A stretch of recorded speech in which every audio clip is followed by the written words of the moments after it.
आज हम लोग सीखेंगे प्रेजेंट इंडेफिनिट टेंस। सबसे पहले चीज़ है इसकी पहचान। इसकी पहचान हम ऐसे करते हैं कि किसी भी जुमले या फ़िक्रे में के आखिर में ता या ते ती वगैरह आता है तो हमें उससे पता चलता है कि यह फ़िक्रा प्रेजेंट इंडेफिनिट टेंस का है। इसमें बनाने के लिए ही शी इट के साथ एस या ई एस का इजाफा करते हैं फर्स्ट फॉर्म के साथ, और आई वो दे यू के साथ सिर्फ फर्स्ट फॉर्म लगाते हैं। मिसाल के तौर पर अगर इधर हम एक फ़िक्रा बनाते हैं, वो स्कूल जाता।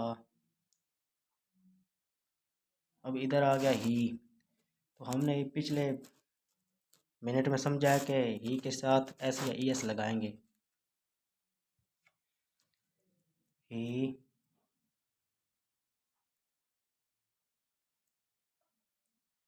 अब इधर आपने एक बात नोट करनी है, ही गो गो फर्स्ट फॉर्म है और फर्स्ट फॉर्म के साथ हमने ई एस लगाना है। इधर ही आने की वजह से हमने ई एस लगाना है।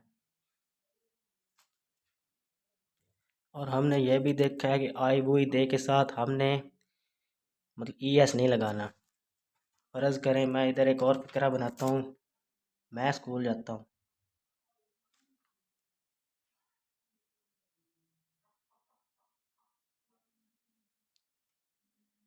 तो इधर आई आएगा, go to school. I hope you have clearly understand. अब आगे एक और फिक्रा आ जाए एक लड़की के लिए, वो स्कूल जाती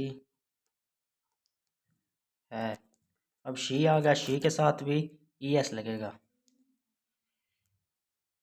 शी गोज टू स्कूल। और अगर फिक्रा आ जाए कि हम स्कूल जाते हैं,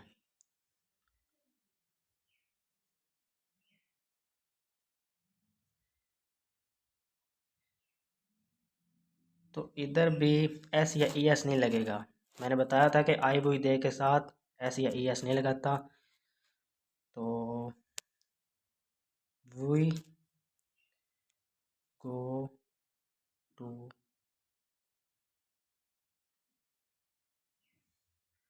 स्कूल। अब एक बात हमने नोट की होगी कि आई बुई दे के साथ एस या ई एस नहीं लगाना, सिंपल फॉर्म ही लगानी है पहली। और ही शी एट के साथ एस या ई एस लगाना है।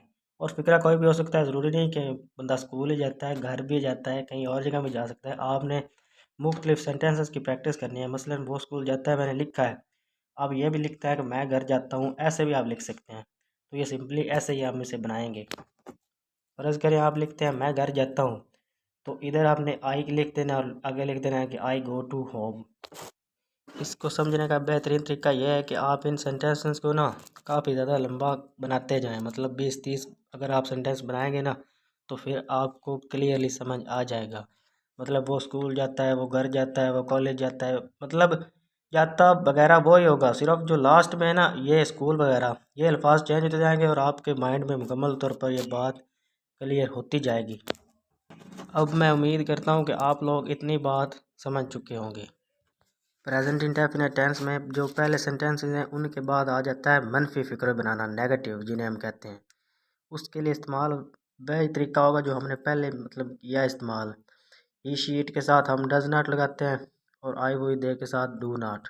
मसलन इसका फ़िक्रा कुछ ऐसा होगा कि वो स्कूल नहीं जाता है, हम लिखेंगे he does not go to school. फ़िक्रा पहले पहले की तरह ही होगा, लेकिन इधर आपने सब्जेक्ट जो ही है इसके फ़ौरन बाद डज नॉट लगाना है।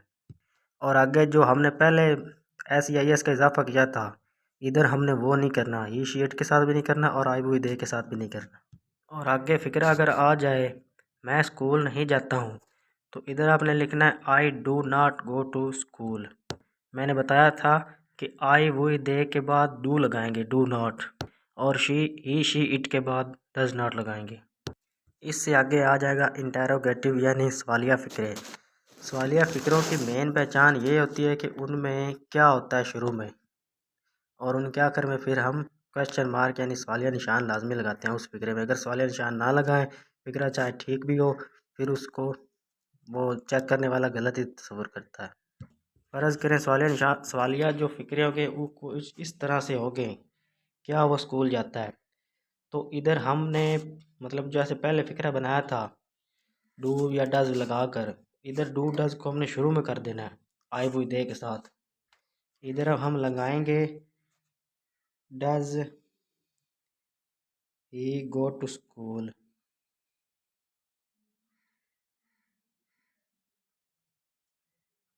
समझ आ गई?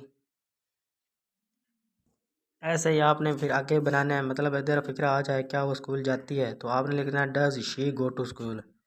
और अगर फिक्रा आ जाए मैं स्कूल जाता हूँ, तो इधर आपने लिखना है do I go to school. या आ जाए क्या हम स्कूल जाते हैं, तो आपने लिखना है do we go to school और क्वेश्चन मार्क आगे लाजमी लगाना है। अब हम आगे एक फ़िक्रे को सवालिया मनफी सब में कन्वर्ट करेंगे। फ़र्ज़ करें फ़िक्रा आ जाता है कि वो घर जाती है, तो हमने इधर लगाना है शी गोज़ टू होम।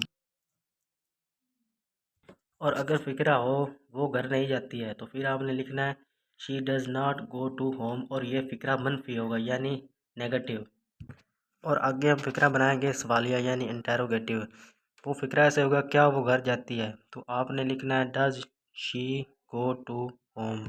मैं उम्मीद करता हूँ कि आप लोगों को ना मुकम्मल टेंस की समझ आ चुकी होगी और मैंने सब बातें क्लियरली बता भी दी हैं। अगर आप किसी भी किस्म की कोई कन्फ्यूजन लगती है आपको, तो आपने वीडियो स्किप नहीं करनी, या दोबारा देख लेनी या उसको डाउनलोड करके अपने पास रख लेना, ताकि जो जहाँ आपको कोई गलती महसूस हो उसे आप फिर दोबारा सुधार सकें। इसको समझने का सबसे बेहतर तरीका यही है कि आपने ना इसकी प्रैक्टिस करनी है मुख्तलिफ सेंटेंसेस की। वो घर जाता है, वो स्कूल जाता है, जितने आप बना सकें इस मतलब जितने आप बनाएंगे ना उतनी अच्छी तरह आपको इसकी मुकम्मल तौर पर समझ आती जाएगी और आपकी जो कन्फ्यूजन होगी यानी ये टेंस आपको ना मुकम्मल आ जाएगा। और डे बाय डे रोज़ाना प्रैक्टिस करने से ये आपको क्लियर हो जाएगा इंशाल्लाह। वीडियो अच्छी लगी हो तो उसको लाइक कर दें और चैनल को भी सब्सक्राइब करें अगर हो सके तो। और अगर कोई आपका क्वेश्चन हो तो कमेंट में पूछ लें।